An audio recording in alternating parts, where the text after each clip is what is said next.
자, 제가 기도하고요. 오늘 예배에 하나님께 올려드리겠습니다.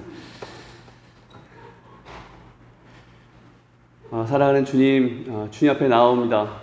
거룩하신 아버지 하나님, 주님 우리의 모든 것이시며 주님 우리의 생명이십니다. 아버지 하나님, 주님으로서만 우리에게 삶의 소망과 삶의 이유가 있습니다. 아버지 하나님, 이 시간 당신의 보좌로부터 흘러나오는 그 말씀으로 우리를 채우시고 당신의 생명으로 아버지 당신의 빛으로 우리를 채워주시옵기를 주님 간절히 바라고 주님 소원합니다. 그리하여서 우리 안에 있는 죽어있는 것들, 죽어져 가는 것들이 다시 살아나는 아버지 그 생명의 일들을 우리 가운데 아버지 하나님 일으켜 주시옵기를 주님 간절히 바라고 주님 소원합니다. 아버지 하나님, 주님 앞에 나옵니다. 아버지 하나님, 우리 이 시간 우리 가운데, 우리 이 예배 초석 가운데 충만하게 임하여 주옵소서. 예수님 이름으로 기도했습니다. 아멘. 안녕하세요. 네, 반갑습니다. 오늘 또 영상 예배로 하나님께 예배를 올려드리게 됐는데요. 우리가 지난주에 그 바울의 그 서원 이렇게 우리가 만났잖아요. 근데 바울의 소원을 말씀해 주시는데 그게 바울의 헌신이었고 그게 바울의 열정이었구나. 하나님을 향한 바울의 열정이었구나 싶었습니다. 그리고 또 하나는 이게 하나님의 바울의 예배가 아니었을까 싶었어요. 그래서 정말 하나님께 자신을 온전히 내어드리는, 자신을 거룩한 산제물로 내어드리는 이게 바울의 예배, 진정한 예배가 아니었을까 싶습니다. 이 시간도 우리가 바울의 소원과 바울의 헌신과 그리고 바울의 열정, 이걸 기억하시면서 우리를 주께 내어드리는, 우리가 주님의 것입니다, 내어드리는 그런 고백을 하나님께 올려드릴 수 있었으면 좋겠습니다. 함께 내가 주인 삼은 모든 것 같이 찬양하시겠습니다.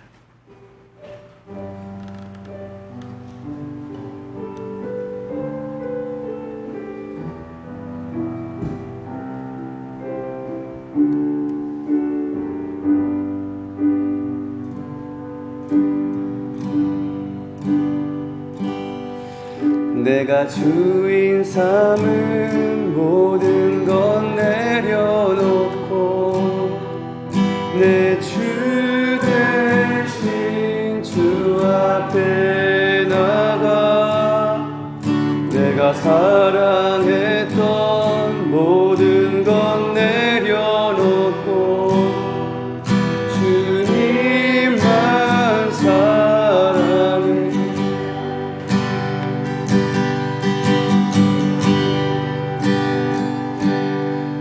내가 주인 삼은 모든 것 내려놓고 내 주 되신 주 앞에 나가 내가 사랑했던 모든 것 내려놓고 주님만 사랑해.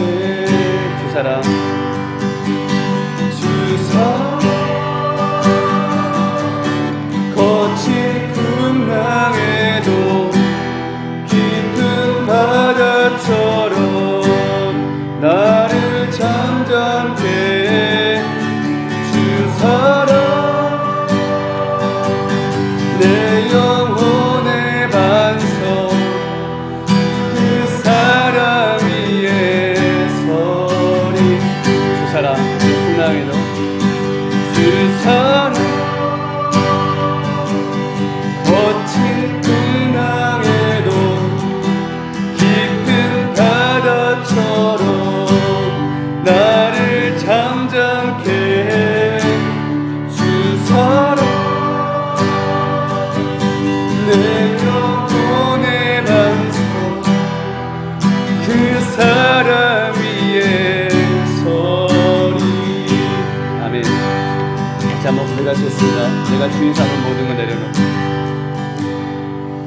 내가 주인 삼은 모든 걸 내려놓고 내 주 되신 주 앞에 나가 내가 사랑했던 모든 것 내려놓고 주님만 사랑해. 내가 주인 삼은 모든 것 내려놓고 내가 주인 삼은 모든 것 내려놓고 내 주 되신 주 앞에 나가 내가 사랑했던 모든 것 내려놓고 주님만 사랑해. 아멘. 사랑 주 사랑 거친 풍랑에도 깊은 바다처럼 나를 잠잠케 주 사랑 내 영혼의 반석 그 사랑 위에 서리. 주 사랑 거친 풍랑에도 주 사랑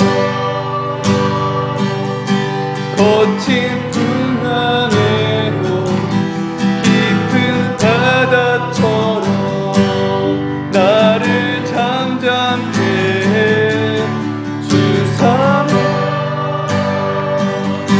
내 영혼의 반석 그 사랑 위에서 주 사랑 거친 풍랑에도 주 사랑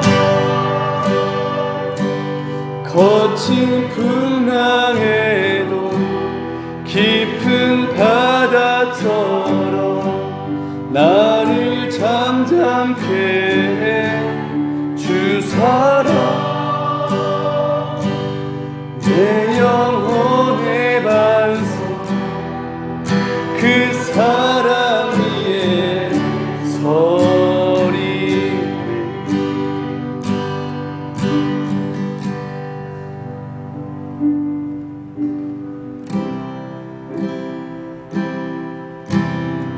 주님 내가 여기 싸우니 주님 내가 여기 싸우니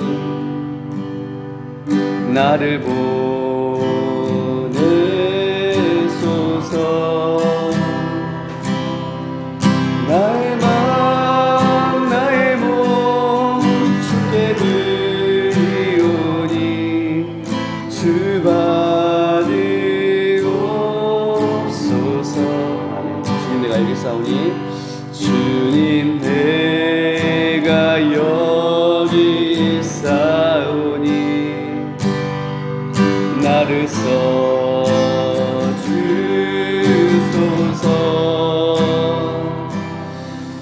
가진 것 모두 다 주께 드리오니 주 받으옵소서.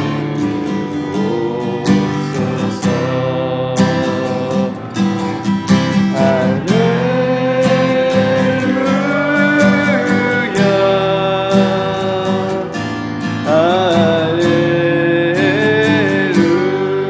할렐루야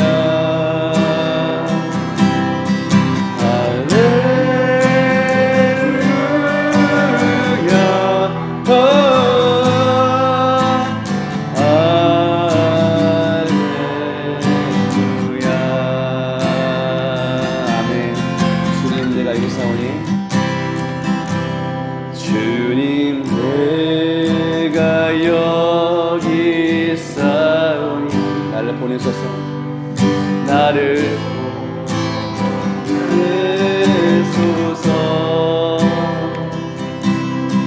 나의 마음 나의 몸 주께 드리오니 주 받으옵소서.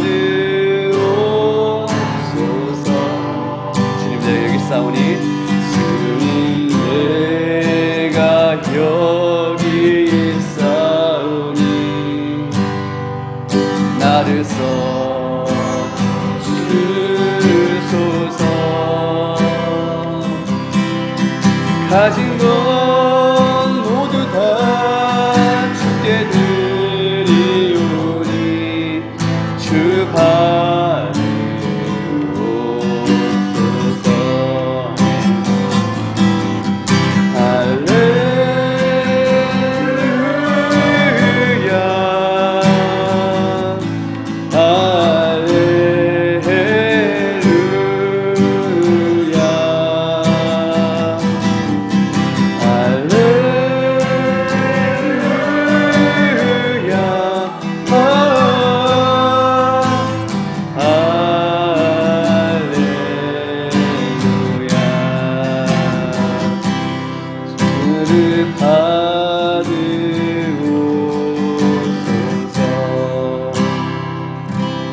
나를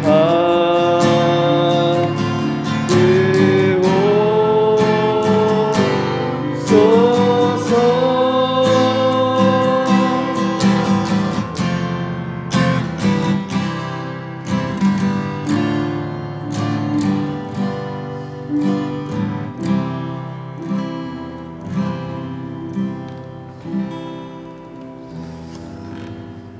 함께 예배를 준비하면서 기도하겠습니다.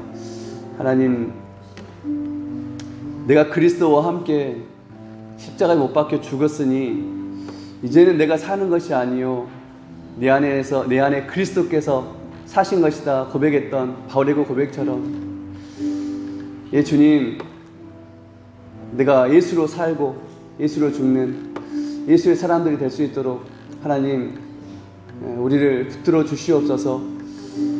나를 주께 드리오니, 아니 내가 주님의 것이오니 하나님 주님의 것으로 사용하시고 내가 주님으로 말하고 주님으로 행동하고 주님으로 살게 하여 주시옵소서.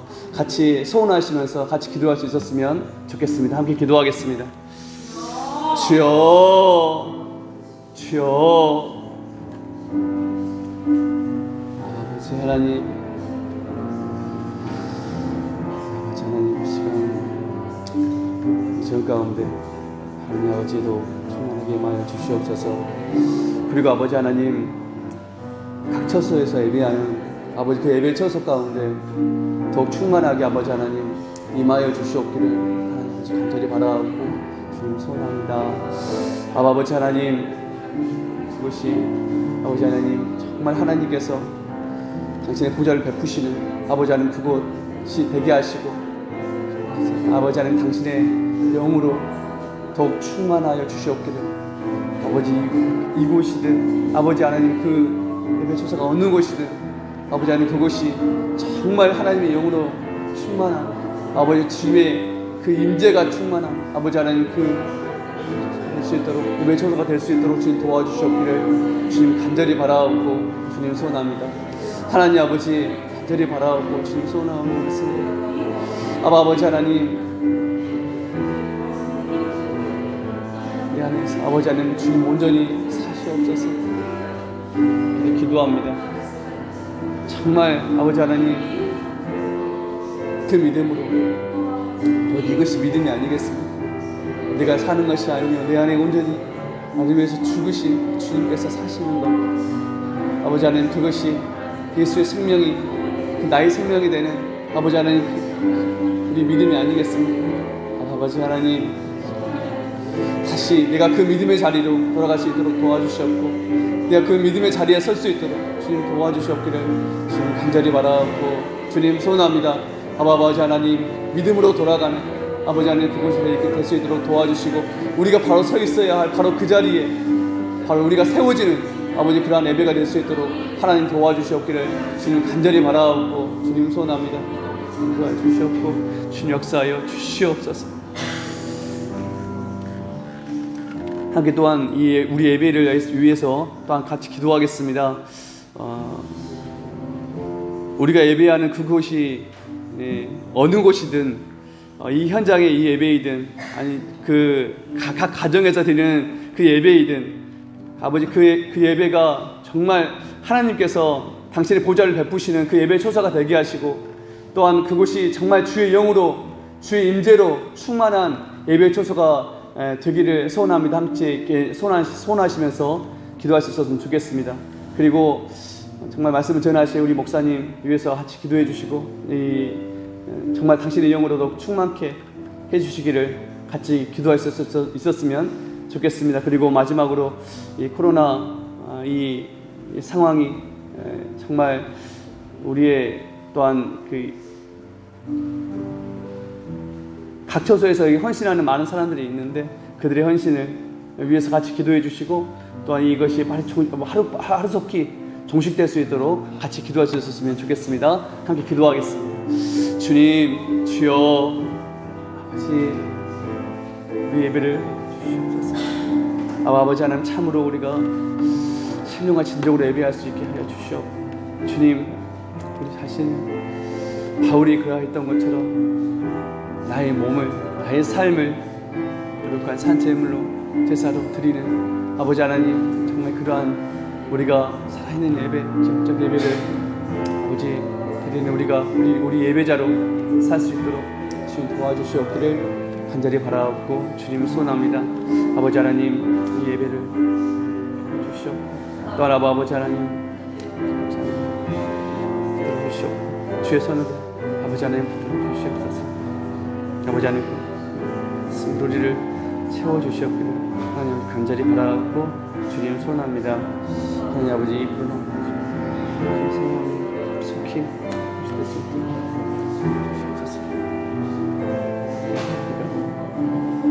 아버지 하나님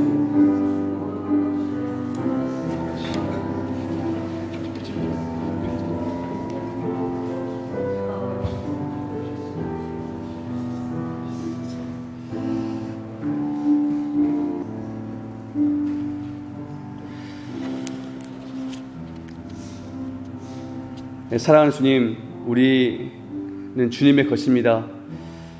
우리 주인 되신 아버지, 이 시간 우리가 이 예배가 우리가 본래 있어야 할 바로 그 자리, 그 믿음의 자리로 우리가 돌아가는 그 자리에 세워지는 이 예배가 될 수 있도록 하나님 역사하여 주시옵소서.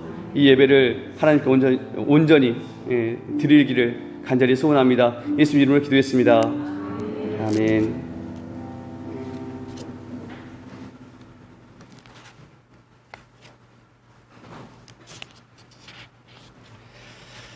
같이 마음은 정돈하시고 7월 26일 주일 예배 하나님께 묵도하심으로 시작하겠습니다.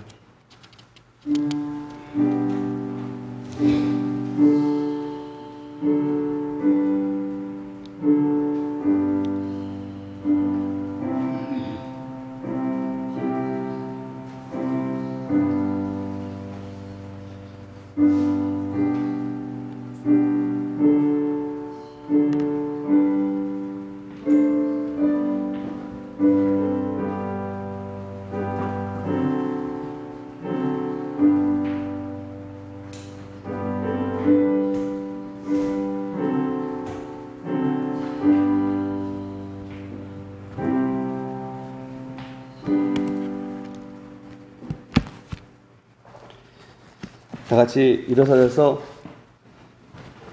사도신경으로 우리의 신앙을 쉽게 고백드리시겠습니다. 나는 전능하신 아버지 천지의 창조주를 믿습니다. 나는 그의 유일하신 아들 우리 주 예수 그리스도를 믿습니다. 그는 성령으로 잉태되어 동정녀 마리아에게서 나시고 본디오 빌라도에게 고난을 받아 십자가에 못 박혀 죽으시고 장사된 지 사흘 만에 죽은 자 가운데서 다시 살아나셨으며 되어주시어 전능하신 아버지 하나님 우편에 앉아 계시다가 거기로부터 살아있는 자와 죽은 자를 심판하러 오십니다. 나는 성령을 믿으며 거룩한 공교회와 성도의 교제와 죄를 용서받는 것과 몸의 부활과 영생을 믿습니다. 아멘. 아멘. 다같이 찬송 369장 죄짐 맡은 우리 구주 함께 찬송하시겠습니다.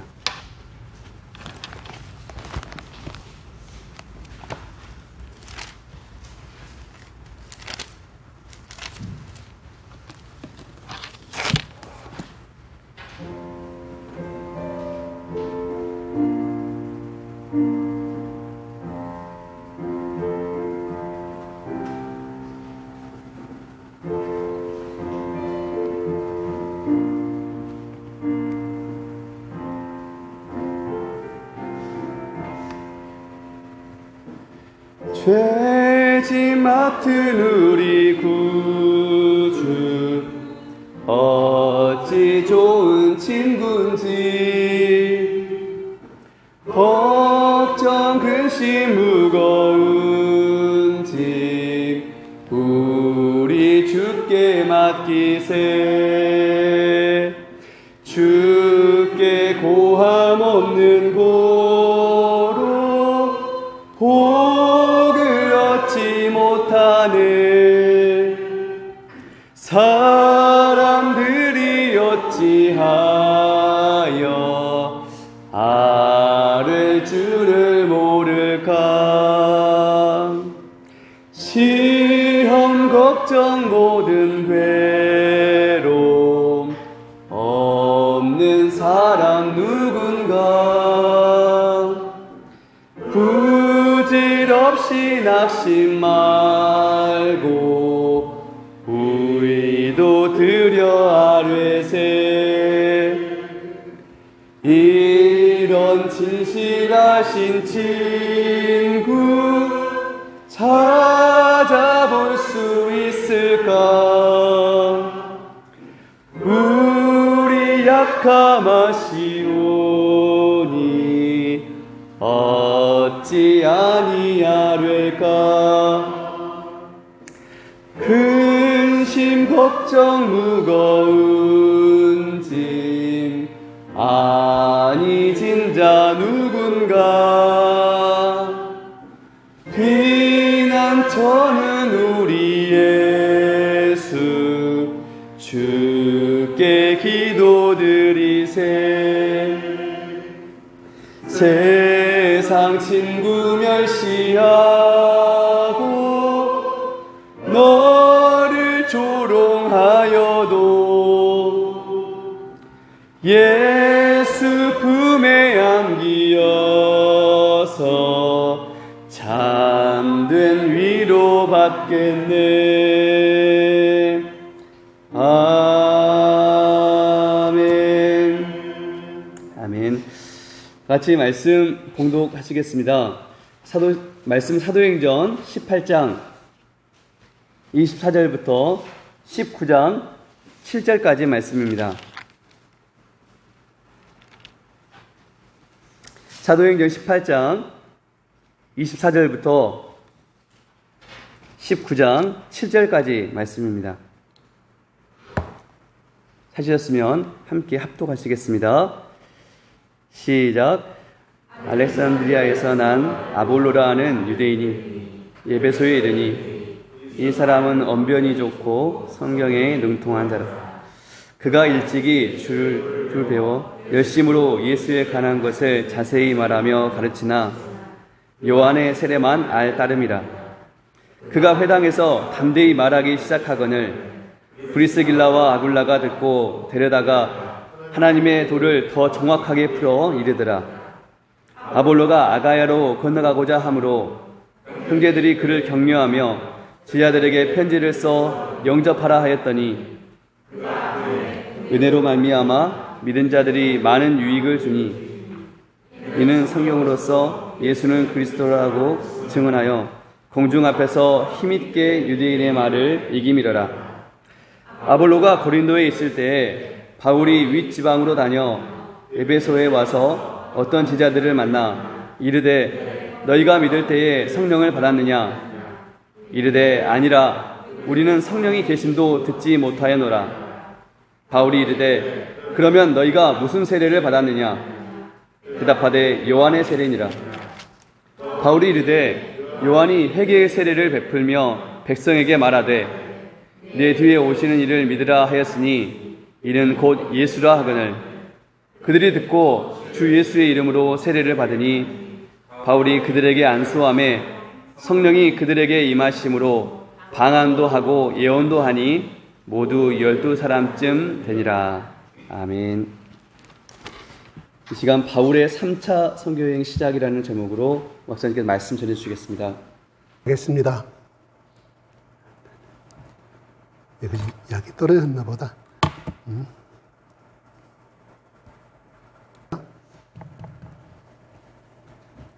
좋으신 아버지 하나님, 이 아침에도 주님께서 저희들을 친히 깨워주시고 함께 가자.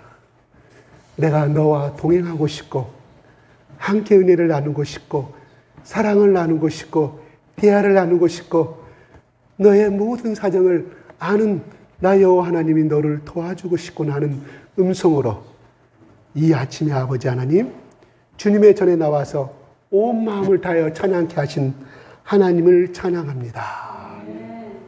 아버지, 주님의 사랑을 사모하고 주님의 말씀을 사모하여 주여 이 자리에 나왔사오니 아버지 하나님, 우리의 의식주의 모든 문제와 우리의 모든 형편을 아시는 우리 아버지 하나님께서 이 시간 선포되지는 말씀을 통하여, 이 시간 우리의 입술을 통하여 고백되는 찬양을 통하여 역사하여 주시사 하나님이 내 안에, 우리 예수 그리스도 성령이 내 안에 가득히 임하여 주셔서 예수님과 더불어 살아가고 결단하는 예배의 시간이 될 수 있도록 축복하여 주시옵소서. 예수 그리스도 이름으로 기도드리옵나이다. 아멘. 할렐루야. 할렐루야. 저기 딱 한 사람 두 손 안 들었어. 두 손 높이 할렐루야. 네, 오래간만에 보는 우리 몇몇 분들이 있어서 너무 반갑습니다. 보고 싶었어요. 네.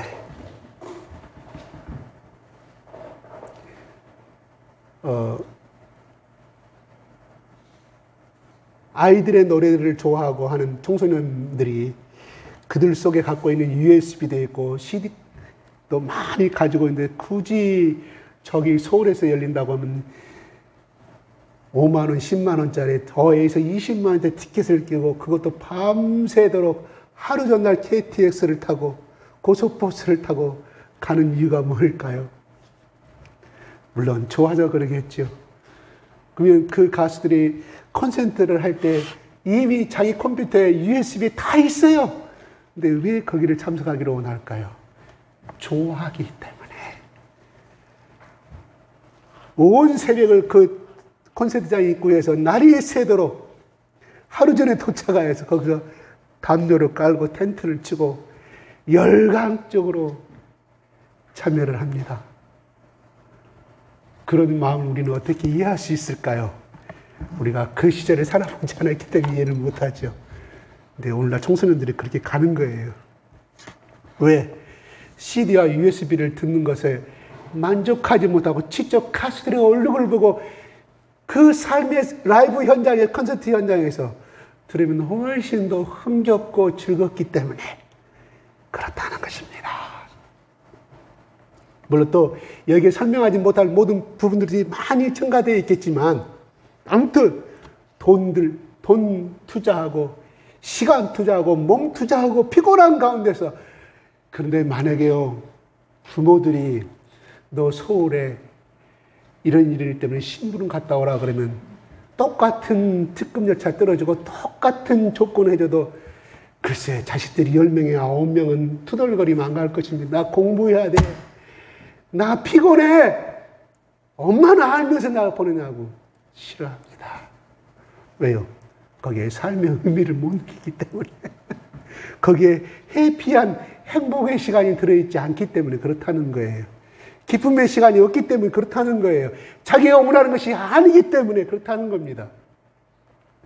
오늘 여러분들이 코로나의 염려에도 불구하고 이 자리에 참석한 것은 예수님이 그만큼 좋고 하나님의 말씀을 그만큼 사모하기 때문에 이 시간 나의 또래 친구들은 집에서 또 내지는 자기 좋아하는 컴퓨터 앞에서 시간을 보내고 있겠지만은, 그러나 예수님을 사랑하고 하나님을 사랑하는 그런 마음으로 여기에 참석하신 우리 주일학교 또래의 우리 청소년들에게 감사와 찬양을 보냅니다. 하나님이 그 인생 가운데 하나님께 함께해 주시고 하나님이 그 인생을 책임질 것을 저는 예수 그리스도 이름으로 선포합니다. 네.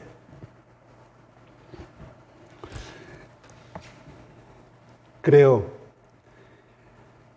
고린도에서 하나님의 내가 이 성중에 내가 택한 백성이 많음이라는 그 음성을 들은 바울은 쉽게 자기의 생각은 이 고린도를 빨리 떠나서 지치고 지쳐서 이제는 빨리 자기 고향, 자기의 모교인 안디옥 교회와 예루살렘 교회를 가고 싶었을 것입니다. 그 마음을 아시는 하나님께서, 성령께서 하시고 바울아 그렇게 하지 말라, 두려워하지 말라, 너를 해한 사람이 아무도 없고 참잠치 말라. 어찌하여 네 생각대로 떠나려고 하느냐. 이 성중에 내가 택한 나의 백성, 나의 자녀들이 이렇게 많은데 내가 그들을 위해서 십자가에 못 박혀 죽었는데 바울아 어찌하여 떠나려고 하느냐. 하나님의 한상과 하나님의 음성을 듣고 바울은 이 고린도에서 목숨의 생명의 위험을 느껴가면서도 1년 6개월 동안 고린도에서 말씀을 전할 수가 있었습니다.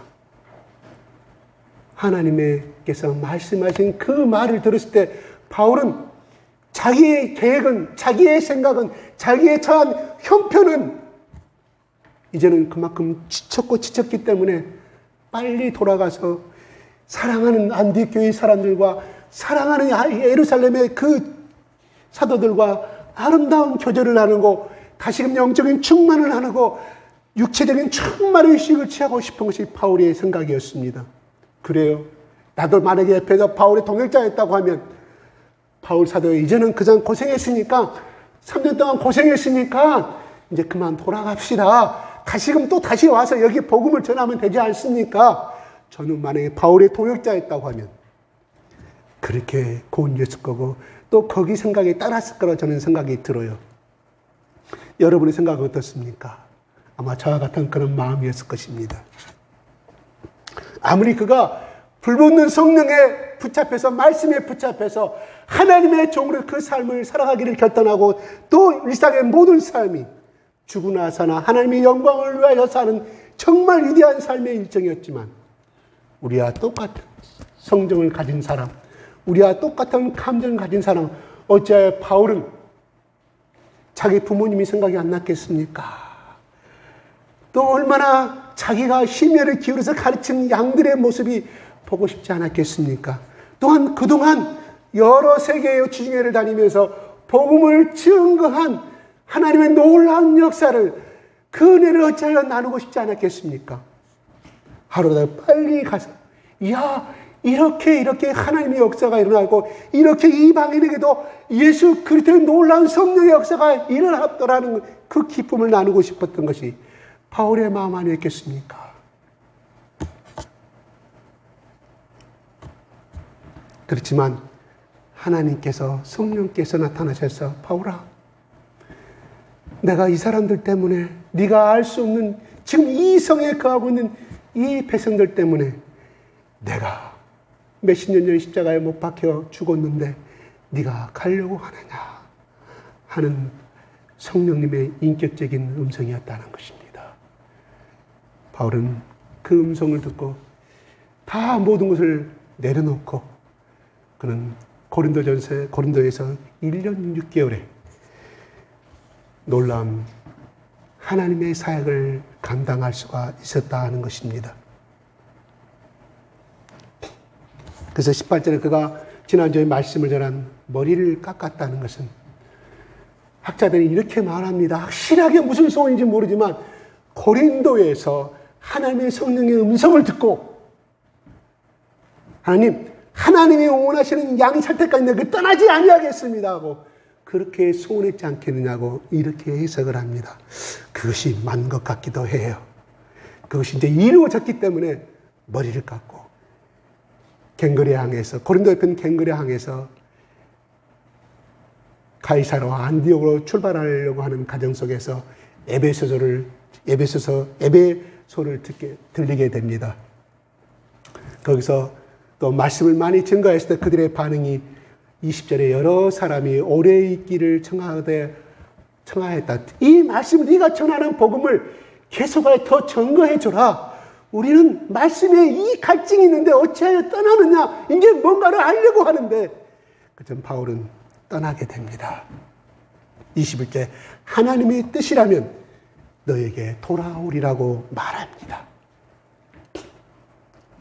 이것은 하나님 뜻이 아니면 안 돌아오고 하나님 뜻이면 돌아온다는 그런 개념이 아니라 내가 꼭 하나님의 역사 가운데서 하나님의 섭리 가운데서 꼭 돌아오리라는 약속입니다. 그래서 바울은 19장 1절로 보면 에베소에 도착해서 복음화의 에베소 교회를 이루어가는 장면을 바라보게 됩니다. 22절에 가이사랴에 상륙하여서 올라가 교회의 안부를 물은 후에 예루살렘에 가기 위해서는 가이사랴 항구를 반드시 통과해야만이 올라갔습니다. 올라간다는 개념은 예루살렘의 중심으로 해서 가이사랴 항구가 밑에 있었기 때문에 그렇습니다. 그 당시에 올라가다 내려간다, 여리고로 내려가다가 강도 만난 사건을 아시죠? 예루살렘에서 떠나간, 밑으로 내려간 것은 예루살렘을 떠나는 것은 뭐예요? 다 내려가는 거예요. 북쪽으로 가든 남쪽으로 가든 서쪽으로 동쪽으로 가든 예루살렘에 떠나는 건 다 내려가는 것을 의미합니다. 올라가는 것은 그가 동서남북가 어디에 있든 간에 예루살렘으로 예루살렘에 가는 것을 올라간다고 성경은 그렇게 표현하고 있습니다. 우리가 착각할 때, 예루살렘 높은 곳에 있기 때문에 올라가는구나, 이 개념이 아닙니다. 성경을 읽을 때 그렇게 해석하시면 훨씬 더 깊이 들어옵니다. 그 다음에 예루살렘 교회의 안부를 물은 후에, 여기서 안부를 물었단 말은 그동안 잘 있느냐 개념이 아니라, 바울이 세계 선교회에서 2차 세계대전 얼마나 많은 성령의 역사를 간증했겠습니까? 날마다 예배를 드리면서 여기에 갔더니 이렇더라, 저기에 갔더니 저렇더라, 저기에 갔더니 그렇더라, 저기에 갔더니 루디아를 만나고, 하나님의 역사를 이루었을 때 그 말입니다. 간증 예배를 했다, 이 말이에요. 그러면서 어떻겠어요? 그들은 총회장으로 했던 예수님의 동생 야고보도 만나서, 야고보 선생을 통해서 사도 바울 선생 고생 많았습니다. 하나님이 함께 하시군요. 진정 당신은 말로 예수 그리스도의 종이군요. 하나님께서 함께 하시는 여호와의 종이군요. 예수 그리스도의 종이군요. 이런 통해서 바울은 어때요? 그런 위로와 교절을 통하여서 많은 영적인 위로와 충만을 받았을 거라, 이 말입니다. 다시금 안디옥으로 내려갔다고 말했죠. 예루살렘에서 떠나는 것은 무조건 안디옥으로 내려가는 거예요. 안디옥으로 내려와서 23절에 얼마 있다는 것은 며칠 있다는 개념이 아니라 몇 개월 정도를 말합니다. 적어도 6개월 이상 바울은 여기서 제3차 세계 전도여행을 준비하기 위해서 안디옥에서 가르치면서 영적인 충전을 얻었을 것이라고 이렇게 해석을 합니다. 그러면서 얼마 있다가 어디 떠나? 안디옥을 떠나다니, 이것이 바로 23절부터가 제3차 세계 전도 여행으로 표현해주고 있습니다. 이게 학자들은 AD 서기 52년이라고 말을 하고 있어요. 추측이에요, 추측. 서기 52년. 그래서 갈라디아와 브리기아와, 이것이 오늘날 터키 땅을 말합니다. 거기 다니면서 이미 1, 2차 때 세계 복음 전도여행을 통해서 복음을 뿌렸던 그 교회를 방문하여서 다시금 말씀을 심어주고 말씀을 양육시키고 그들과 교제를 나눴음을 우리는 알 수가 있습니다. 굳건하게 하니라, 뭔 말이에요? 그들이 바울이 있을 때와 바울이 떠난 다음에, 왜? 그 당시에 여기처럼 우리처럼 이렇게 인쇄된 성경이 있지 않았고 귀하기 때문에, 있어봐야 이집트에서 만드는 파피루스 종이 구약 성경, 오늘날처럼 이렇게 인쇄된 것이 아니기 때문에, 예를 들어서 에레미야서 하나만을, 창세기서 하나만 이렇게 두꺼운 책들이에요. 또 두 번째 두루마리기, 양피지로 쓴 두루마리가 출애굽기 하나면 이렇게 큰 종이를 메고 다녀야만, 그 가죽을 메고 다녀요. 그러니까 성경이 흔할 때가 아니었다, 이 말이에요. 그들은 자주 말씀을 접할 수 있는 기회가 없었기에, 그들의 믿음은 흔들릴 수밖에 없었기에, 바울은 그들을 만나서 더 자세하게 복음을 증가하고 양육하고 제자 양성을 하였음을 우리는 바라보게 됩니다. 바울이 하는 일은 그것이었어요. 예수를 모르면 예수의 비복음을 전하고, 예수의 이미 복음을 받았는데 믿음이 약해졌으면 그들이 믿음의 반석에 더 굳건히 설 수 있도록 하는 이 바울의 24시간의 365일의 일이었다, 이 말입니다. 우리는 바울의 삶을 통하여서 우리의 해야 할 일이 바로 그것이라는 것입니다. 사나 죽으나 뭐예요? 예수 믿지 않은 사람이 예수의 복음을 증거해야 되고, 예수를 아는 사람이 그가 올바른 신앙 가운데 쓸 수 있도록 어시스턴트 옆에 도움을 주는 이러한 사람이 바로 바울의 삶이었고 우리의 삶인 줄 압니다. 누가가 이렇게 기록한 이유는 바로 후대에 이 책을 읽는 사람이, 사도행전의 성경을 읽는 사람이 바울처럼 이렇게 사는 것이 예수님의 십자가의 그 목표로 하여서 십자가의 고난의 길을 참여하는 것임을 누가는 옆에서 바라보고 기록한 것이라는 것을 우리는 알아야 할 줄로 압니다. 그래서 24절에 25절 쭉 보게 되면 거기서 알렉산드리아 출신인 아볼로가 에베소에 오게 됩니다. 아볼로가 하나님께서 시켜서 오게 된 것인지 아니면 그가 알렉산드리아에서 난 아볼로, 그러니까 뭐예요? 오기 전에, 에베소에 오기 전에 알렉산드에서 온 것인지 아니면 가까운 고린도에서 온 것인지 아는 또 어디 성경은 기록되지 아니합니다. 중요한 것은 아볼로의 고향은 알렉산드리아, 이집트의 그 당시의 수도였습니다. 알렉산드리아는 그 당시에 로마의 제국의 5대 도시 중에 하나였습니다. 오늘 본문의 19장에 나오는 에베소도 5대 도시 하나에 들어가는 도시였습니다. 알렉산드리아는 유대인들이 디아스포라가 그 당시에 50만 내지 60만이 살고 있었다고 그래요. 거기서 태어난 사람이 바로 아볼로입니다. 뭐요?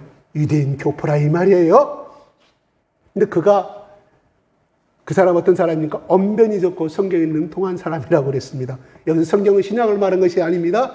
모세오기가 구약을 말하고 있습니다. 그가 일찍이 뒤의 도를 보고 열심으로 예수의 가능한 자세히 말하며 가르치나 요한의 세례만 알 따름이라. 25절 한번 읽어볼까요? 25절 올려주실랍니까? 시작.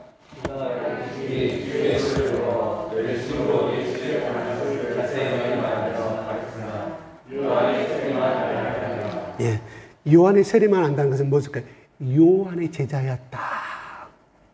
예수님이 오시기 전에 요단강가에서 회개하라고 천국에 갔다 그러고 회개의 세례를 전파한 요한이 전한 그것만 아는 사람. 다시 말해서 요한은 예수님이 십자가의 죽음을 봤습니까? 부활을 봤습니까? 세례 요한은 말합니다. 못 봤죠. 그러니까 뭐예요? 이 사람은 회개, 하나님 앞에 예수님이 오시니 회개해야 한다는 것만 알고 물세를 이미 받았던 사람, 다시 요한의 직계 자손임을, 제자임을 대충 알 수가 있었다 이 말입니다. 그런데 그가 에베소에 와서 요한의 세례의 복음을 증거하는데 가만히 26절에 그가 해당해서, 그죠? 이 아볼로도 해당해서 요한이 자기들에게 가르쳐 주신 그 도를 전하고 있었음을 바라보게 됩니다. 마치 그 회당에 브리스가 아굴라가 참여하여서 들어보니 뭔가 1%가 부족한 것이야. 아볼로가 전하면 전하는데 동감은 하긴 하는데 뭔가 1%를 부족한 거. 십자가의 도와 예수 그리스도의 부활을 진정 알지 못하는구나. 예수 그리스도의 진정한 십자가의 죽음의 그 보혈의 피의 복음을 알지 못하는구나 깨닫고 그 자리에서 여러 사람들이 참석한 그 자리에서 아볼로가 일어나서 아굴라가 일어나서 야, 네 복음은 틀렸다고 말했습니까? 아닙니다. 여기서 한번 볼까요? 26절 시작.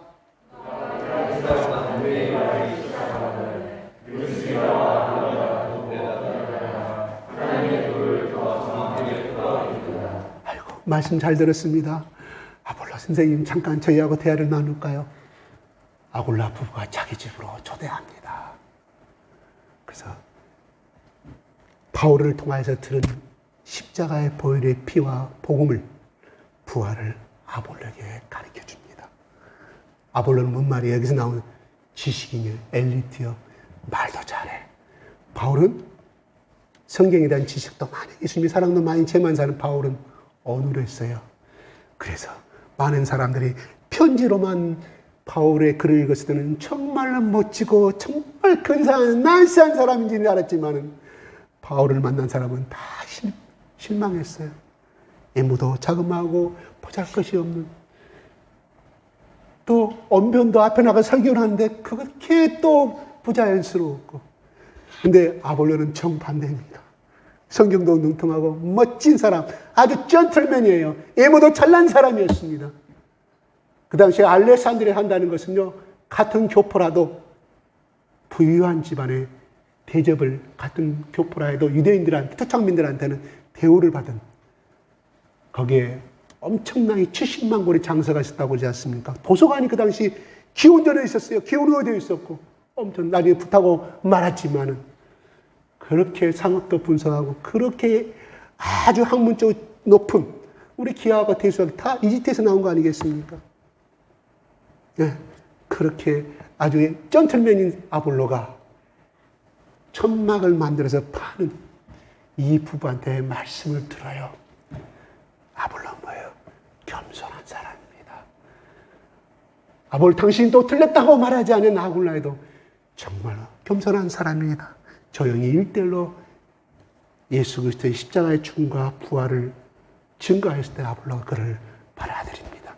그 당시에 집으로 초대한다는 것은요, 그냥 성경적인 지식만 가르친다는 것을 아니합니다. 서번트 한다는 거예요. 서번트 종이죠. 섬긴다는 거예요. 노예처럼 아볼로를 섬겨줬어요. 재워주고 밥 먹여주고 온갖 물질과 시간과 모든 걸 동원하여서 했다는 의미가 포함되어 있다는 것입니다. 정말 아굴라 부부는 훌륭한 사람들이었습니다. 그러다가 아볼로의 반응이 어떻게 됩니까? 27장 볼까요? 시작.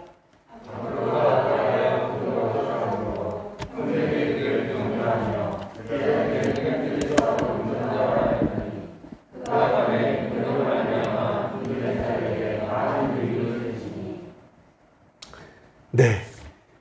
27절에 보면 여기는 나오지 않은 다른 사본에는요, 그 에베소서에 고린도에서 온 바울에게서 복음을 들은 사람들이 있었다고 그래요. 그래서 그 사람들이, 형제들이 아볼로에게 당신 말씀을 들으니 너무 좋으니 지금 고린도 교회에 바울이 떠남으로 없음으로 인하여 우리가 공공한 상태에 들어있으니 당신 이 말씀의 갈증을 풀어주시옵소서 그렇게 청을 했다고 그래서 아볼로가 갔다고 그럽니다. 그 다음에 아볼로가 편지를 했다고 그랬잖아요. 이 사람은 이런 사람이니 영접하라. 다시 말해서 선생님으로 또한 제자로 영접하여서 이 말씀을 이분을 통해서 말씀을 들으라. 소개서를 써줬다 이 말이에요. 아볼로가 늦다없이 고린도에 가지고 뿌리가 없잖아요. 저 사람은 신분을 모르잖아요. 그렇죠? 그래서 아볼로가 거기서 말씀을 전합니다. 아볼로가 얼마만큼의 많은 영향을 끼쳤는지 나중에 고린도전서에 너는 개밥하고 너는 바울파고 너는 아볼로파다. 고린도 교회가 분열됐을 때 바울이 쓰잖아요. 에베소서 고린도 교인들의 편지를 써요. 야, 나는 심었고 아볼로는 무릎을 줬고 중요한 것은 아볼로나 나나 그리스도 안에서 한 성령께서 하신 것이다. 그러므로 제발 파볼로 나누어지지 말라. 왜 파볼로 나누어지냐? 물론 바울이 전하고 아볼로가 전하고 게다가 베드로가 전한 것도 있었지만 거기에는 고린도 교회 특징이 뭐예요? 헬라인들, 이방인들이 많았기 때문에 그 고향 출신별로 많이 나눠졌다 이 말이에요. 그래서 이것이 파로 나눌 수 있는 어떤 그 계기가 됐다고 학자들은 그렇게 해석을 해요. 아무튼 그때 나서 그렇게 하는 거 바울은 야, 아볼로가 전한 복음이나 또한 그렇게 전하게 하신 성령님이나 또 내가 너희들에게 복음을 전할 때는 한 성령이다. 그분이 하나님 한 하나님이시다. 어찌하여 너에게 나누려고 하느냐. 이렇게 그들을 설득하는 장면이 고린도전서에 나오지 않습니까? 아볼로가 그만큼 영향력을 끼쳤다 이 말입니다. 중요한 것은 아볼로가 거듭나게 되고 예수 십자가의 부활과 영생의 도를 생명의 도를 깊이 알게 된 것은 바울을 통해서 한 것이 아니라 아굴라 부부를 통해서 알게 됐다 이 말입니다. 어떻게 보면 아굴로 부부들은 평신도입니다. 물론 사도 바울 따지면 목사입니다. 평신도라고 해서 목사라고 해서 복음의 사역이 따로 있는 것이 아닙니다. 다만 정해진 위치 포지션만 다를 뿐이지 중요한 것은 하나님께서 예수께서 감난산 위에서 올라가실 때 그들에게 말한 너희는 아버지와 아들과 성령의 이름으로 세례를 주고 온 민족을 제자로 삼으라고 말씀하신 것은 바로 아볼로가 그거를 행했다는 사실입니다. 사도입니까? 아닙니다. 제자를 삼고 복음을 전하는 것은 사도만이 한 것이 아니라 오늘날 예수 그리스도를 믿는 오늘날 영적인 제사장 우리 모두가 다 해야 되는 의무요 사명이고 또 기꺼이 기쁨으로 감당할 길임을 우리는 아볼로와 브리스길라 부부를 통해서 알 수가 있다는 것입니다. 하나님 주신 우리의 사명과 우리의 의무를 자꾸 제한하지 마십시오. 나는 평신도니까, 나는 집사니까, 나는 무엇이니까. No! 아닙니다. 다만 교회 질서를 위해서 이거 주는 것뿐이지 하나님 안에서는 네가 사도였구나, 네가 목사였구나, 네가 집사였구나 상급이 따로 있는 것이 아닙니다. 그가 얼마만큼 내가 전한 이 생명의 내가 너희를 위해서 전한 이 생명의 복음을 목숨을 걸고 충성을 다하느냐에 따라서 그의 상급이 다를 뿐이라는 것입니다.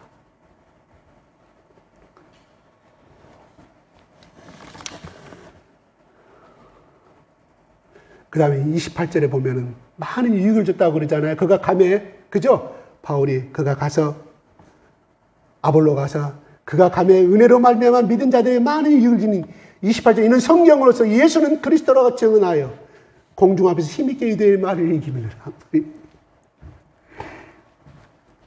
옛날에 이집트는 수사학과 논리학이 발달됐어요. 고대 이집트에서는. 그런 학문도 배운 사람은 아볼로예요. 그러니 바울이 설득시키지 못한 그 고린도의 성당에 해당에 들어가서 아볼로는 이겼어요. 물론 성령께서 하신 것이지만 뭐예요? 우리가 세상의 학문도 배워야 한다 이 말이에요. 왜? 하나님이 영광을 위해서. 아볼로는 그 당시에 수사학과 이런 논리학을 배운 사람이라 거기에 하나님의 말씀이 들어가니 그걸 바탕으로 해서 성령께 주시는 힘을 통하여 그가 배운 지식을 통하여 하나님이 그 은사를 활용하셨음을 배우게 됩니다. 우리가 세상의 학문을 배울 곳은 배워야 합니다. 왜요? 하나님의 영광을 위해서. 그래서 우리 창조과학, 우리 한국의 창조과학자들 모임이 있지 않습니까? 그들이 배운 세상 학문, 물리와 전체 우주와 이런 모든 화학을 통하여서 하나님이 어떻게 천지를 창조하셨는가를 과학적으로 증명하기 위해서 많은 노력을 하고 있는 것을 바라보게 됩니다. 노아 홍수가 정말 전 세계에 저 에베레스트 산까지 높을 수 있는 그런 산이 있었느냐? 그걸로 지질학을 공부한 사람들이 재놓습니다. 그래서 저기 그런데 캐년도 그 계곡이 이렇게 지나가고 있는데 거기는 보면은 정말로 그 당시에 홍수가 나지 아니하면 지날 수 없는 지층들이 증가하고 있다는 거예요. 우연히 협곡이 갈라지고 지진이 갈라지던 것이 아니라 홍수가 생겨서 그 물이 빠져나가면서 생긴 지층들이 다 온자력 지질연대를 통해서 탁 종류는 그 연대가 떠들어 나오고 그 처지층들이 거대한 홍수가 있었음을 증거하고 있습니다. 그래서 우리는 세상 학문도 열심히 공부해야 한다는 것입니다. 그렇습니다. 바울이 아볼로 우리가 참 멋지지 않습니까? 멋진 사람이에요. 그 사람이 만약에 예수 그리스도를 알지 못했다면 그 잘난과 자기 지식을 통하여서 그 자기 인생의 길을 성공 길을 통해서 가고 말았을 것입니다. 아니 그냥 그가 그 길을 가렸다고 하면 잘난 학문과 잘난 그런 지식을 통하여서 성공했다고 하면 예수를 알지 못했다고 하면 아볼로란 이름은 오늘 성경청의 사도행전과 고린도전서에 기록되지 아니했을 것입니다. 그냥 우리의 그냥 조상들처럼 어느 사학과 사장처럼 그렇게 살다가 끝나버린 그냥 썩은 몸뚱아리로 끝나버린 인생이었습니다. 아볼로 부부를 만나서 예수를 만나고 예수의 진정한 영생의 도를 믿음으로 말미암아 아볼로는 지금도 하나님과 예수님과 동행하는 저 천국에서 상급을 많이 받고 행복한 삶을 살고 있으리라 믿습니다. 우리도 인생의 이런 인상의 길을 어차피 사는 인생의 길이라면 아볼로처럼 또한 아굴라처럼 이렇게 멋지게 인생을 살아야 되지 않겠습니까? 19장으로 드디어 넘어옵니다. 그가 거쳐서 고린도 오게 됩니다. 누가? 아볼로가 고린도에 있을 때 그러죠. 바울이 에베소서 다시 3차 세계전도 에베소 도착하였을 때 아볼로는 고린도에 있었음을 알게 됩니다. 뭐예요? 아볼로와 바울은 만난 적이 없습니다. 몰라요. 소문만 들었을 뿐이요. 아볼로도 소문만 들었을 거예요. 들었다 이 말이에요. 제자들을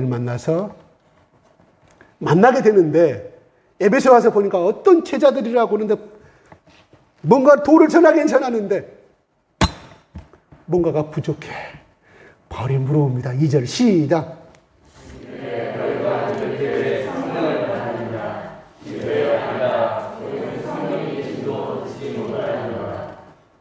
네. 야, 너희가 뭔가 예수를 안다고 하는데 너희가 성령을 받았느냐? 아니라 우리는 성령이 계심도 듣지 못하였다고. 요한은 성령을 받았습니까? 세례 요한은 성령 체험을 못했잖아요. 감옥에서 죽었잖아요. 그죠? 헤로드 왕한테. 그러니까 성령을 당연히 못 봤을 것이고 십자가의 죽음도 못 봤을 것이고 예수님이 메시아인지는 알긴 알아요. 그러면 그분을 맞이하시려면은 회개를 해야 한다는 건 알아요. 그것까지만 알지 그 다음부터는 모른다 이 말이에요. 뭔가 저희들이 복음을 증거하긴 증거하는 뭔가가 틀린 거예요. 진짜 알맹이, 노른자 알맹이 없으면 바라보고 말합니다. 3절에 말합니다. 그들에게 이 대답을 듣는 바울은 무슨 질문을 합니까? 시작.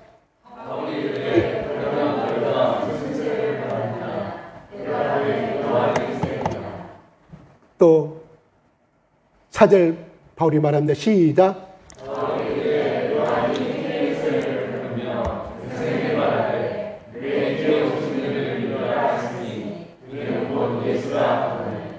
야, 너희 스승인 세례요한이 뭐라고 말했냐? 내 뒤에 오시는 이가 메시아인데 그를 믿으라. 그분이 예수라고 말하였다. 너희들 알고 있지 않느냐? 그분을 예수를 받아야 되는 너희는 예수 속에 너희 속에 예수 그리스도가 없구나 이 말이에요. 그들이 듣고 그들이 반응이 어땠습니까? 주 예수 이름으로 세례를 받으니 그들이 듣고 바울이 전하는 십자가의 도와 부활을 듣고 십자가에서 왜 죽어야만 했는가를 듣고 그들이 예수의 이름으로 세례를 받았습니다. 그러면서 세례를 받을 때 세례를 받으니 바울이 그들에게 안수하며 세례를 받은 다음에 물세례를 받은 다음에 따로 안수했는지 아니면 물세례를 줄 때 그들에게 성령이 그들에게 임하였는지 성경은 나오지 아니합니다. 중요한 것은 우리가 너무 억지로는 해석하지 맙시다. 6절에 그들에게 안수하며 바울이 안수하였습니다. 성령 세례를 따로 받기 위해서 안수하였는지 물세례를 받기 위해서 안수하였는 성경은 나오지 아니하지만 여기서 성령을 임하였다는 것은 우리 성령 세례를 받기 위한 하나의 안수로 해석하는 것이 가장 맞을 것 같아요. 성령이 그들에게 임함으로 방언하고 예언도 하니 그렇습니다. 이게 우리가 뭐예요?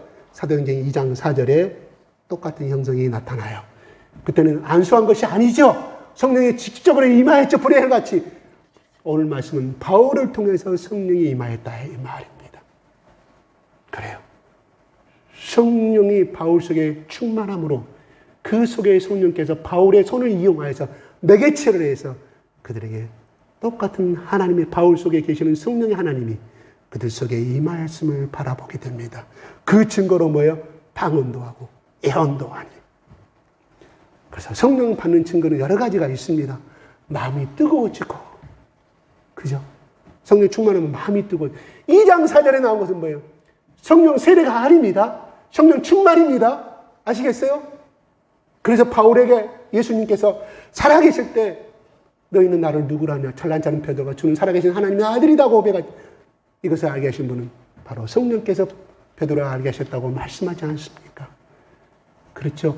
이미 120문도가 2장 4절에서 마가다라방에서 그들은 이미 성령 세례를 받은 사람들이에요. 그래서 거기에 기록하기를 성령 충만함을 받더라고 2장 4절은 분명히 말씀해 주고 있습니다. 성령의 세례와 성령의 충만은 다릅니다. 성령 세례는 이래예요. 이래. 바로 예수 그리스도가 나의 구세주를 알게 됨으로 말미암아 고백하는 것. 알게 하는 것은 누구예요? 바로 성령께서 알게 해주십니다. 여러분 2000년 전에 아니 1900년도에 미국의 선교사들이 왔고 호주의 선교사들이 오고 저 캐나다 선교사들이 와가지고 부산과 이쪽 지방과 서울의 복음을 저 북한의 복음을 증가했을 때 예수님이 하나님의 아들이신데 십자가에 죽으셨다고 1900년 전에 일어난 사건을 그들에게 말씀하였을 때 예수님이 누구고 하나님이 누구고 유대 나라가 이스라엘 나라가 어딘지도 모르는데 그들이 예수를 믿고 고백하는 역사가 일어납니다. 우리나라 땅에 여러분 얼마나 여러분 우리가 이성적으로 한번 생각해 보겠습니다. 보지도 못한 유대 나라나 이스라엘 나라가 없는 것인데 알지도 못하고 어디에 있지도 못하는데 이런 고쟁이들이 오셔갖고 그게 알지 보지도 못한 사건 갖다 이야기하니 그거를 믿는다면 여러분 한번 이성적으로 생각해 보세요. 논리적으로 생각해 보세요. 안 믿어질 거 아니겠습니까? 이건 논리적 비이성적인 것입니다. 믿는다는 그 자체가. 근데 하나님의 성령이 그들 가운데 역사하니까 그것을 믿게 됐다 이 말이에요. 또한 그 전에 천주교 신부들이 왔을 때 얼마나 많은 평민들과 양반집 또한 그 궁에 살던 경복궁 안에 궁에 살던 그 모든 사람들이 대흥군의 그 칼날 앞에서도 예수 그리스도가 나의 구세주이면 내가 죽음의 영생을 얻고 내가 천국에 간다는 것을 절대 변치 않냐고 그 절두산 그 공동묘 지금 있잖아요. 우리 가보셨잖아요. 그 칼 앞에서도 100여 너희를 살려준다 해도 하나부터 10까지 물론 몇 명은 그런 배교한 사람이 있었겠죠. 거의 모르다가 예수님이 나의 구세주 나는 부인할 수가 없습니다. 예수님 나의 아버지시고 하나님 나의 아버지시다고 고백하고 죽을 수가 있냐 이 말이에요. 뭐예요 그게? 뭐예요? 성령이 그 사람들 속에 들어가지 않으면 그건 할 수가 없는 거란 말이에요. 그렇지 않아 생각해 보세요. 보지도 못한 예수 들어보지도 않은 이스라엘 사람이라고 그러니 지금이야 매스컴을 통해서 이스라엘에 저기 있고 더 믿기가 쉬운지도 몰라요. 그때에 비하면 바로 이러한 형이상학적이고 정말 비이성적이고 비논리적이고 비과학적인 것을 받아들인다는 것은 하나님께서 보내신 그 보혜사 성령님이 그 사람 속에 역사하지 않으면 내주하지 않으시면 일어날 수가 없다는 것입니다. 오늘 여기 보면은 성령의 그들에게 임함으로 방언도 하고 예언도 합니다. 예수님이 나의 구세주를 믿었다 이 말이에요. 그 증거로 방언도 하고 예언도 합니다. 그러면 우리는 이렇게 해석합니다. 성령을 받은 증거가 뭐냐? 예언도 하고 방언도 한다. 그게 증거라고 그 방언도 못하는 사람은 성령 받지 않은 사람이라고 말합니다. 아닙니다. 이미 성령이 임한 사람입니다. 다만 하나님께 그 사람 속에 방언 은사를 주시는 그걸 하려고 못하고 모르고 있을 뿐이에요. 제가 체험한 것입니다. 그 속에 당신도 예수 그리스도를 믿지요? 성령이 임해 있습니다. 그러므로 당신도 방언할 수가 있습니다. 같이 기도합시다. 2분 안에 열어줍니다. 한 사람만 그런 것이 아니라 하는 사람마다 족족 저도 참 신기했어요. 그럽니다. 아, 방언 못한다. 예언. 그럼 여기도 예언도 해야 되네요. 하나님이 고린도교회 다 그 성령의 역사 속에 그 다음에 초대교회이기 때문에 더 성령의 역사 강력했어요. 오늘 학자들은 신학자들은 그때는 초대교회이기 때문에 그런 방언이 있었고 예언도 있었지. 그때는 그 기적을 보여줘만 예수를 믿게 되기 때문에 그렇게 해준 것이다. 오늘날은 그것은 전부 다 귀신 방언이다. 예언도 귀신 예언이다고 말합니다. 아니었다. 틀렸습니다. 왜요? 예수 그리스도는 11장 8절에 히브리서 10장 예수 그리스도는 어제나 오늘이나 동일하시다고 그랬습니다. 예수님이 하늘로 올라갈 때 내가 하나님 아버지가 보혜사 성령을 보낸다. 너희들에게만 보낸다고 말씀했지 않나요? 안 했어요. 보혜사 성령이. 그리고 일시에게만 초대교회에만 사용이 될 것이다. 예수님이 그렇게 말했어요. 아니십니다. 그가 너희 속에 영원히 계심이라고 말했잖아요. 바로 2000년 전에 난 성령의 역사가 오늘날에도 일어나야 한다는 것이 정상이라는 것입니다. 다만 우리가 너무나 신비적이고 그렇게 가게 되면 말씀을 벗어난 삶은 문제가 되기 때문에 자꾸 억제를 하고 절제를 하는 부분이 없지 않아 있는 것입니다. 거기에 여기에 그래서 6절에 일어난 사건이 그게 제2의 에베소 오순절 사건이라고 이야기합니다. 신학적으로. 근데 거기에 120명이 아니라 12사람쯤 되더라. 왜 누가가 12명 그렇게 기록했을까요? 많은 사람들이 예언도 하고 방언도 하더라는 게 아니라 12사람쯤 되니라. 이거는 중요한 의미가 있어요. 이 에베소 교회를 통하여서 이게 5대 도시 하나였어요. 그 당시에 로마에. 이 에베소를 통하여서 라오디게아, 우리 성경이랑 7개 교회가 다 번져갑니다. 이걸 모티브로 통하여서. 그러니까 이 12명의 사람들을 통하여서, 성경은 이 12사람을 통하여서 이루어졌다 안 했지만 바로 뭐예요? 에베소의 교회에 탄생되던 작은 12제자임을 의미합니다. 이 에베소의 교회를 통하여서 터키 내에 있던, 또한 이탈리아의 모든, 우리 계시록에 나오는 모든 교회가 등장을 합니다. 바로 에베소의 교회의 이 사람들을 통해서 복음의 역사가 일어났음을 알 수가 있다. 성경은 에베소 교인들을 통해서 그 교회가 개척이 됐다고 나오지 아니합니다. 그러나 요세푸스의 그 기록에 의하면 기록이 굉장히 의미가 깊습니다. 바울이 능력이 많아서 이들 가운데 성령이 임하고 능력이 있다고 우리는 생각할 수 있습니다. 물론 그렇습니다. 성령이 그는 충만한 삶을 매일매일 살았기 때문에. 성령 충만한 것은 우리가 휘발유 놓고 나면 1000km 때문에 휘발 다시 재충전하듯이 성령의 충만은 바로 그것입니다. 매일매일 필요할 때면 기도를 통해서 성령의 충만한 공부를 받아야 하는 것입니다. 그런데 여기에 12사람, 정말 이름은 기록되지 아니합니다. 그들이 나중에 순교를 당했는지, 그 당시에 예수 믿는다는 것은 뭐예요? 목숨을 내는 것을 의미하는 것입니다. 누구를 위해서? 그리스도를 위해서. 아마 이 12사람들도 그 많은 곳에 복음을 증거하게 생명을 걸고 바울처럼 그것을 했을 것입니다. 우리가 잘못하면 바울은 이런 능력이 많은 사람은 개인 우상화에 빠질 수가 있습니다. 아니옵시다. 이건 우리가 구별을 해야 됩니다. 하나님께서 그들에게 필요하기 때문에 바울을 통해서 성령께서 그렇게 역사하신 것이지, 바울이 이렇게 능력이 있는 것은 아니라는 것입니다. 물론 많은 사람들이 좀 잘 나가고 조금 더 저기 하면 그 교회, 그 교단이 완전히 우상화가 돼가지고 결국은 그분이 그렇게 우상화되게 섬김으로 인하여 그분이 잘못된 길로 가게 되면 우리는 얼마나 많이 보게 됩니까? 우리 하나님의 은사를 많이 받으면 받을수록, 말씀의 은사를 많이 받으면 받을수록 우리는 끊임없이 말씀 안에서, 성령 안에 내 자신을 낮추고 끊임없이 꺾어져야 한다는 것입니다.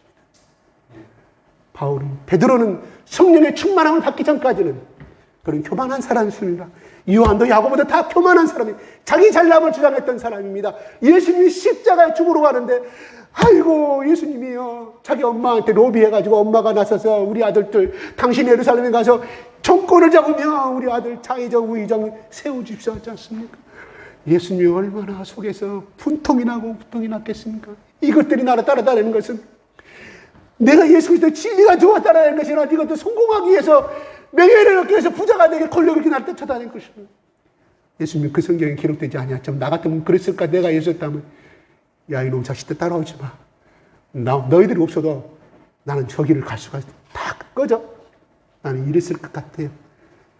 그런데 예수님이 성령의 사람이었기 때문에, 그래 네가 아직 어리니까 그래 그렇게 말할 수 있지. 따라오너라. 그러나 내가 하늘로 승천하신 다음에 너희들이 성령을 받으면 성령께서 다 깨닫게 하여 줄 것이다. 겸손한 사람을 만들어줄 것이다. 성령의 세례가 아니라 성령 충만을 통하여서 매일매일 깨닫게 해주시고, 깨닫게 해주는 건 뭐예요? 그 사람이 매일 성령 충만을 받고 있다는 거예요. 말씀 보면서 깨달아 한다는 것은 그 사람이 성령 충만을 받고 있다는 뜻이에요. 여러분, 성령은 뭐예요? 뜨거운 불이. 뜨거운 불이. 나는 물로 심판하고 그분이 불로 심판한다 그랬지 않습니까? 내 뒤에 오시는 분. 성령의 불이 뜨겁게 내 속에 임하는데 어찌하여 이 복음을 전하지 않냐고 가만히 있겠습니까? 우리 이쪽 지방으로 팔딱팔딱 뛸 수밖에 없어요. 뜨거워서 너무 기쁨이 생겨요. 담배를 피는 사람이 왠지 담배가 싫어지고, 뭔가 교회를 가기 그렇게 싫어하고 부인 따라서 억지로 쫓아가는데, 엄마 아빠가 가라고 그랬는데 성령 받고 나니까 엄마 아빠 뭐해? 엄마 아빠 회개해. 나 교회 먼저 갈 테니까 엄마 아빠 왜 늦어? 성령의 불이 그 아이 속에 임했다는 거예요. 성령의 불이 그 속에, 그 남편 속에 임했다는 거예요.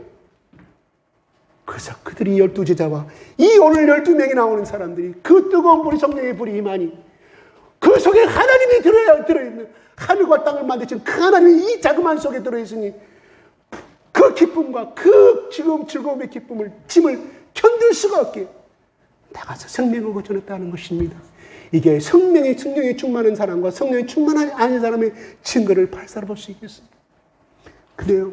그전에는 가정 예배를 드리지 않았는데 코로나를 통하여서 어찌하든 내가 이번 기간 동안에 우리 자녀들에게 올바른 신앙을 심어주고 싶다. 우리 부부가 예수 그리스도의 하나가 되고 싶고 소통하는 가족이 되고 싶고 예수 그리스도의 은혜를 나누고 싶은 가정이 되고 싶은 결단하여서 매일매일 가정의 예배를 드리고 자녀들과 소통하는 그 말씀 속에서 하나님 안에 소통하는 그 가정은 바로 성령이 임했다는 것입니다.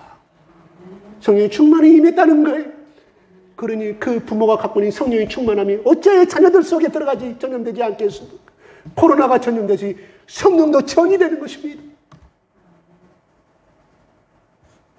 성령도 전이 된다면 신학적인 문제 좀 문제가 좀 있습니다. 좀 잘라줬으면 좋겠고 잘못하면 이런 소리 들으니까. 그런 거예요. 성령이 그 사람 속에 있는 성령이 그 사람 속에 또 들어가는 거 상대방 속에 끊임없이 견딜 수가 없게 바로 초대교회의 모든 교회는 이러한 사람들로 인하여서 교회가 세워졌다는 것입니다. 오늘날 21세기도 마찬가지라는 것입니다.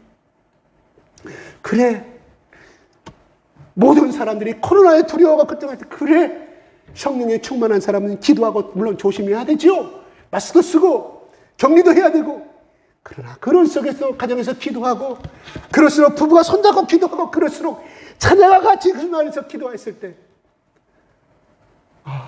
부모가 진정으로 나를 사랑하는구나. 나의 부모가 진정으로 예수를 믿는 부부였구나. 가정은 안 그랬는데 존경하고 나도 그런 예수를 엄마 따라서 아빠 따라서 믿게 하겠다는 이 좋은 기회가 바로 이 코로나 방학 기간이에요. 하나님이 코로나를 왜 줬을 거예요? 나는 다른 건 다 모르겠어요. 믿음이 떨어진 가정들아, 성령이 소멸되는 가정들아, 믿음의 재단을 쌓아라. 예배의 재단을 쌓아라. 나중에 대학 가서 그러면 그들과 너희 자녀가 될지 않느냐? 세상을 떠나보지 않느냐? 너희 장로들 자녀를 보지 않느냐? 너희 믿음의 선배 자녀들을 바라봐라. 얼마나 세상의 길 떠나가는지 보이지 않느냐고. 하나님 그 모습을 보여준 이유가 무엇입니까? 정죄하라고요.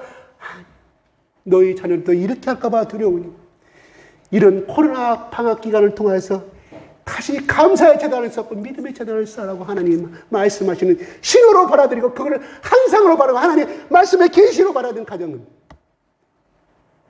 흔들어 넘치는 가정이 될 줄로 믿습니다. 그 자녀가 하는 일마다 하나님께서 복 주시고 여러분들이 하는 일마다 가정의 복을 주시고 직장의 복을 주시고 여러분이 하고자 하는 그 일을 하나님께서 형통케 열어줄 것을 믿습니다. 시간이 너무 흘러갔어요. 아쉽지만 여기서 끊어야 됩니다. 기도하겠습니다. 하나님 아버지, 이 시간 우리에게 아볼로의 믿음과 바울의 하나님 앞에서 말씀에 붙잡혀 성령에 붙잡혀 살아가는 24시간의 삶과 또한 아볼로의 믿음을 전한 복음을 전하는 그 삶을 바라보게 하심을 감사합니다. 세례 요한의 제자들은 성령의 세례와 예수 그리스도의 십자가의 복음과 부활의 의미를 알지 못하였지만 바울을 통하여서 그 복음을 받아들이고 결단할 때 바울이 안수하여서 그들의 성령의 충만함을 바라보게 된 것을 받게 됨을 바라보게 됩니다. 그들의 삶의 성경은 기록되지 아니하지만 오늘날 예배소서의 오순절이 사건을 통하여서 하나님 이 12제자를 통하여서 하나님이 계시록에 나오는 그 7교회를 세우시고 하나님이 위대한 종으로 사용하고 계심을 우리는 알게 됩니다. 아버지 하나님, 이 안에 우리가 예수를 믿을 바에 아버지 성령의 충만을 날마다 받게 하시며 이 우리는 성령 세례를 받은 거듭난 사람인 줄 알지만 날마다 말씀을 통하여 자녀들과 예배를 통하여서 아버지 하나님 새롭게 깨닫게 하여 주시고 기름 부어 주셔서 우리의 가정이 온전한 고릴라 같은 가정이요 또한 하나님 사무엘을 하나님 앞에 드렸던 아버지 한나의 믿음처럼 우리의 교회를 다니는 우리의 모든 크리스찬들의 어머니가 모든 크리스찬의 아버지들이 한나와 같이 귀하게 쓰임받는 부모요 아버지 자녀가 될 수 있도록 축복하여 주시옵소서. 감사와 찬양을 돌려드리며 우리 예수 그리스도 이름으로 기도드리옵나이다. 아멘. 말씀 감사합니다. 이번 한 주도 이 말씀 붙들고 승리하시는 한 주가 될 수 있기를 바랍니다. 광고는 계속해서 그 카톡 단톡방 통해서 전해드리도록 하겠습니다. 다 같이 일어나셔서 주기도문 찬양 하시겠습니다.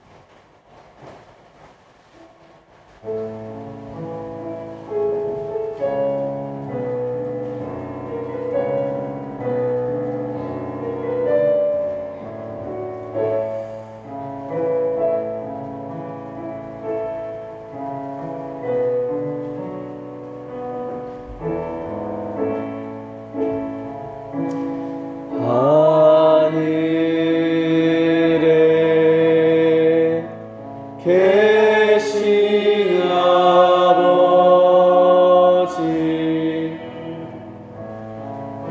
이름 거룩하사 주님 나라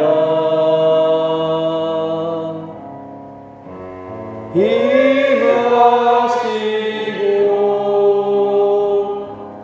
뜻이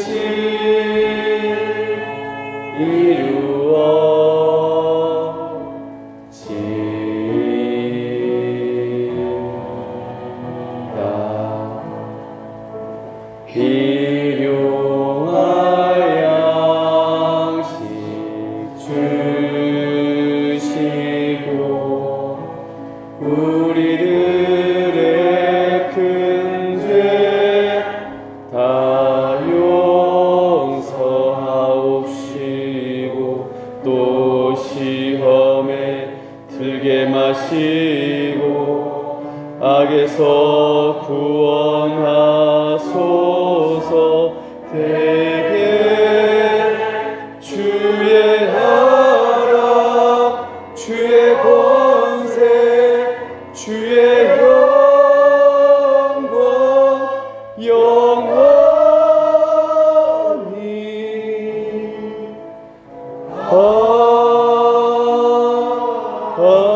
아멘.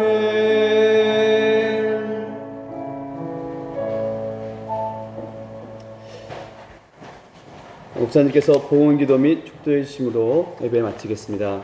지금은 우리 주 예수 그리스도의 은혜와 크신 하나님의 사랑과 성령님의 감동 감화하심이 아볼로처럼 살기를 결단하고 아굴라처럼 살기를 결단하고 축복된 가정으로 살기를 결단하고 또한 바울처럼 사나 죽으나 죄의 복음만을 증가하는 그 삶을 결단하는 머리 숙여 기도하는 모든 성도들 가운데 지금부터 함께 계시옵소서.